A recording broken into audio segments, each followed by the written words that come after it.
Bismillahirrahmanirrahim.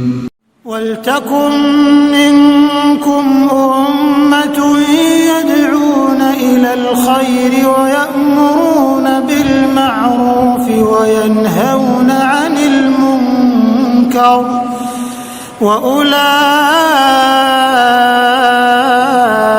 هُمُ الْمُفْلِحُونَ. Assalamualaikum Ustadz. Ya.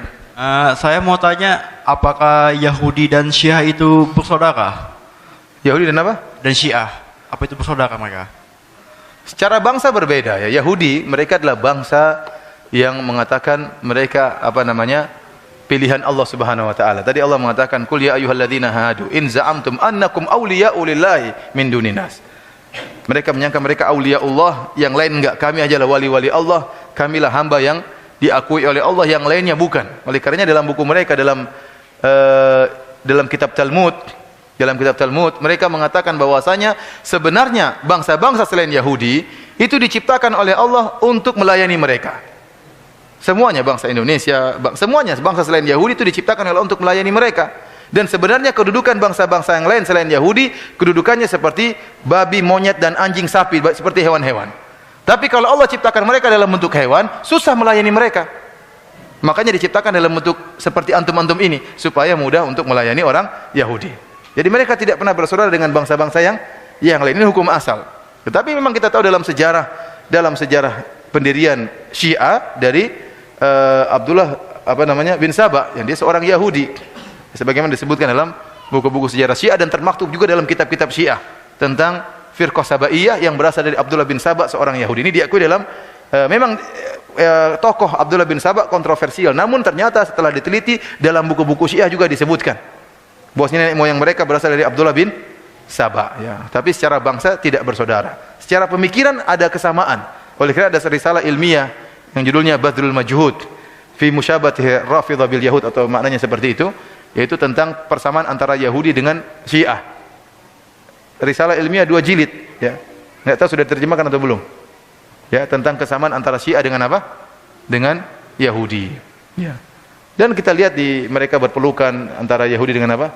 Nah, sekarang kalau mereka bilang musuhan, harusnya kan sekarang orang-orang Iran memerangi apa? Israel. Kenapa mereka tidak perang Israel? Dulu enggak pernah ada perang.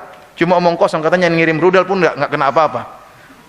Kemudian setelah itu skenario berhenti. Sekarang waktunya membuktikan kalian musuh Yahudi, perangi Yahudi. Hanya bilang kita akan perangi Amerika, perang Yahudi, enggak pernah perang-perang. Itu kebohongan yang mereka ucapkan, permainan orang-orang Syiah ya. Justru mereka membantai kaum muslimin. Harusnya kalau mereka benar-benar ya berperang, maka perangilah orang-orang Yahudi. Dan ini kita katakan juga kepada ISIS yang sekarang mulai muncul. Gitu. Kalau ISIS benar-benar adalah kaum muslimin membela Islam, perangi itu Israel. Kenapa justru mereka masuk dalam peperangan antara mujahidin dengan Bashar Assad di Suriah? Justru mereka tidak memerangi Bashar Assad, malah kemudian membunuhi mujahidin gara-gara tidak mau berbaiat sama dia. Tidak mau berbaiat kepada ISIS. ISIS ini juga Khawarij, mengkafirkan orang-orang yang tidak membaiat kepada dia. Mengerikan pemikiran mereka. Yang tidak baiat maka dikafirkan. Dan dia mengatakan, saya adalah pimpinan kaum muslimin seluruh dunia. Kan ngeri.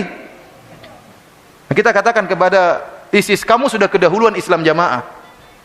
Islam Jamaah sudah khalifah sejak dulu. Tahu Islam Jamaah enggak? LDI kan punya raja kan? Rajanya lebih dahulu daripada raja ISIS. Kasih tahu tuh rajanya ISIS untuk berbaiat sama raja Indonesia Islam Jamaah ya. Karena LDI lebih dahulu, ISIS enggak tahu, makanya perlu kasih tahu informasi. Siapa tahu kalau dia tahu, oh saya salah, ternyata dia baiat sama LDI. Dan telah muncul juga raja-raja yang lain. Kemudian ada lagi mengatakan kami sedang mencari khalifah. Ada kelompok yang ingin cari-cari apa? Pikirnya selalu bikin khilafah. Sekarang kita bilang, kamu yang ingin pikir-pikir khilafah, sudah ada khalifah baru, tinggal baiat. Mereka juga nggak mau, itu nggak sesuai persyaratan. Intinya ya begitulah amburadul yang ada sekarang ya. Banyak kalau ditanya ISIS kenapa kalian tidak memerangi Israel, kata mereka, Nabi menyuruh kita memerangi orang-orang murtad dahulu sebelum orang-orang kafir asli. Mengerikan. Yang dimaksud dengan orang murtad siapa? Ini mengerikan. Mujahidin di Suriah itulah orang-orang murtad. Arab Saudi itulah orang-orang murtad. Wah, mengerikan ISIS ini. Ada lagi yang bertanya? ولتكن منكم أمة يدعون إلى الخير ويأمرون بالمعروف وينهون عن المنكر وأولئك